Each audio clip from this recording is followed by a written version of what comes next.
Hey guys, let's talk about this cold steel all-terrain chopper.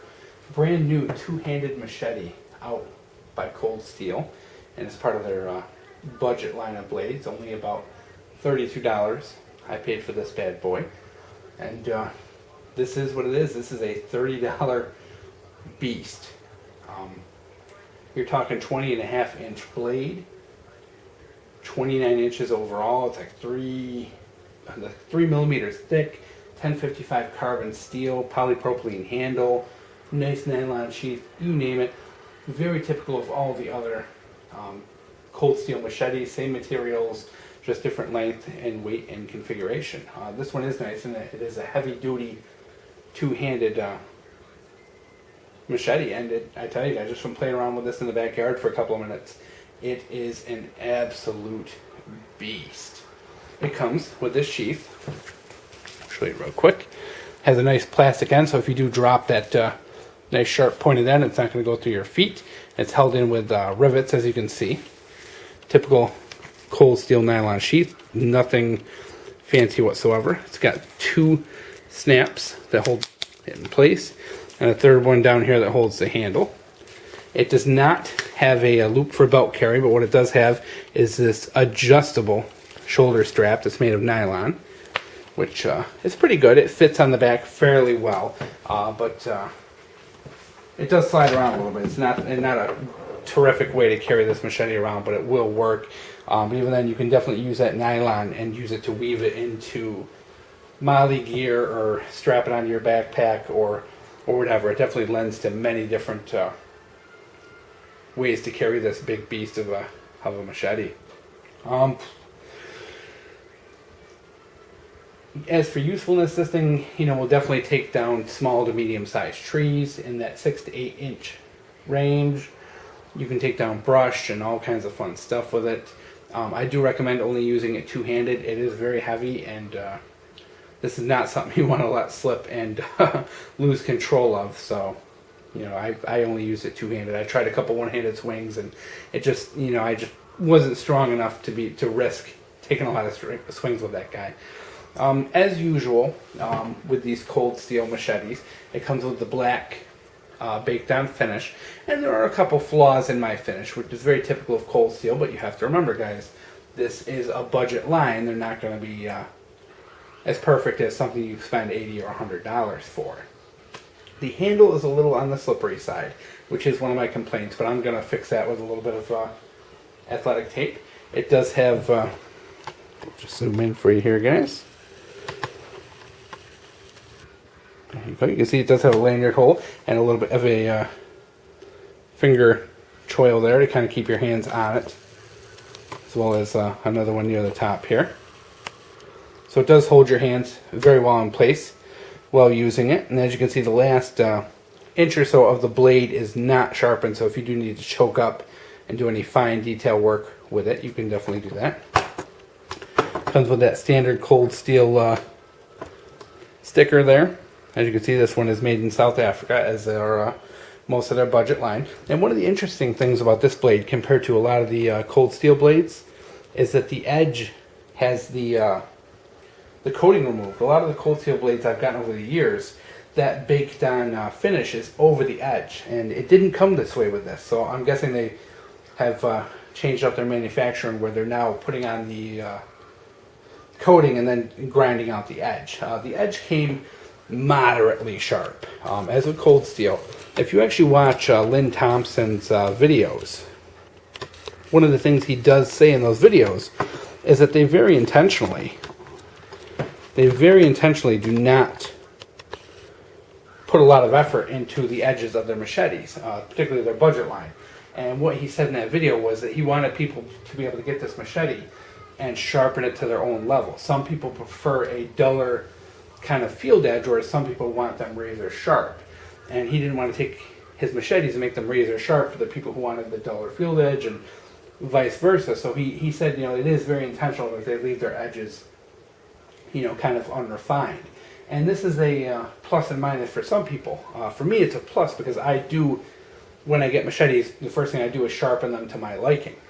Whereas if you're a person who's not comfortable sharpening a machete and you want it pre-sharpened, It's one of the flaws of the cold steel line is that it's not going to be already like that for you, and that's what happens, guys. When you pay $30 for a machete, you can't expect it to be laser sharp, perfect finish, and everything. This thing is a lot of 1055 steel.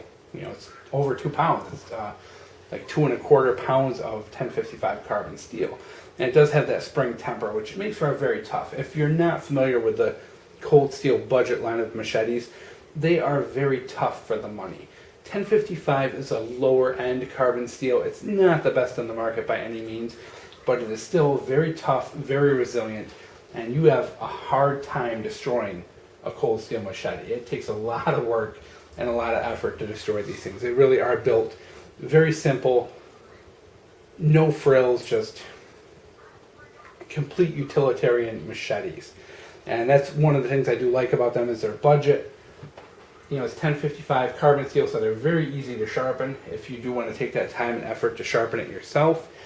And, if you do destroy it, this one here is only $30, and they do have a lot of machetes out there that are, in that $10 to $15 range. So cold steel products actually I do enjoy their budget line of machetes and knives because they are one of the best values on the marketplace, if you ask me.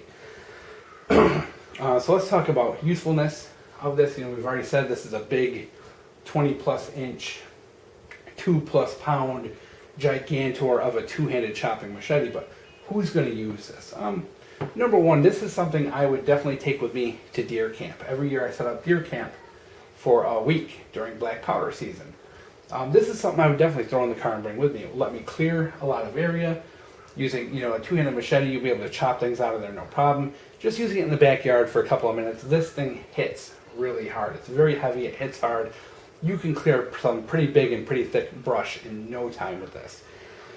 I don't see it being useful when it comes to like backpacking. It's just too heavy, and the sheath is too awkward. It's just it's too long. You can't put it on your belt. You would have to strap it to your pack, and I just see it as being too big and too bulky for that. Backyard use, perfect. Great little item to store away in your car for kind of shit hits the fan if you ever have to bug out or anything like that. Not a horrible idea. And if you're one of those guys who's into prepping for zombies, this thing would definitely kick some serious zombie ass. It's big, it's heavy, and a lot of that weight, as you can see, is in the forward end of the blade, so you get a really good hard swing out of this. So definitely a lot of use, but unfortunately it's not something you're going to bring backpacking or hiking or just recreationally. It's definitely something more for kind of a high-end use when you really need a good hard machete. Complaints, aside from the typical cold steel complaints, the finish not being perfect, the edge not being perfect, the handle's a little slippery for me, like I mentioned before, so I am going to put some athletic tape on that. But it does have a lanyard hole, so you can secure it with a nice lanyard. The sheath, typical cold steel sheath, you're not going to get an amazing sheath when you buy a budget cold steel product. Those are my only complaints, but those are my normal complaints when it comes to the cold steel products, those budget projects. I think it's got a very good balance in the hand. It feels very good in the hand. And just taking a swipe at a couple of 2-inch saplings, it went right through them like butter. This is definitely a good beast of a chopper. And for $30, I really think this is something you can't go wrong with because, it may not be good in every scenario, but it's something good to have when you're, say you got to clear a field, shit hits the fan, you got to do some really extensive clearing to do some planting or whatever. This is a great tool to have. A two-handed machete will give you a lot better leverage and will tire you out a lot less than a single-handed one because you can use both hands, you can switch it up, and you have a lot more control over the machete when you're using two hands. So I do like the idea of having a nice big two-handed machete around the house for those kind of things, because oftentimes a one-handed machete can be a little tough to control and all that. So it definitely is a nice product. And as for competition, guys, there is not a lot of competition for this. There are not a ton of two-handed machetes out there. and most of them are actually being manufactured by Cold Steel, so they're pretty much their own competition. And in the $30 price range, the only thing you're going to get are garbage, you know, like flea market machetes that are made of cheap, you know, like 420 steel. This is made of a decent, you know, not the best, but a decent carbon steel. So you're definitely getting a very good product for the price, and there's really nothing else on the market to compete with it until you get into that $50 to $60 price range. But then typically you're going to go a lot higher for that for a good quality machete.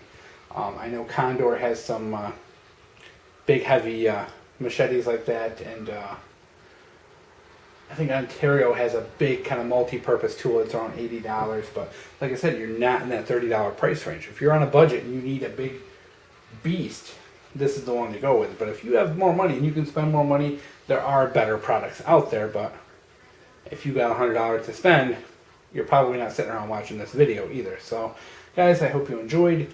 This is it, the Cold Steel all-terrain chopper. I definitely give this quite a thumbs up. It is quite a handy little thing, and you know, I've always been a big fan of the budget Cold Steel line, so here it is up close and personal. Love the design, love the feel. You know, just like I said, guys, those normal Cold Steel problems, you know, but that's it.